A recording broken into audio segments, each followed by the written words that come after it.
சற்று ஓய்வெடுங்கள். அவள் வந்து விட்டாள், அவள் வந்து விட்டாள்.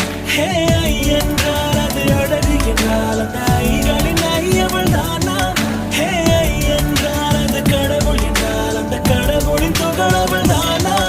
ஐயோ என திகைக்கும் ஐ என வியக்கும் ஐகளுக்கெல்லாம் விடுமுறையை அவள் தந்து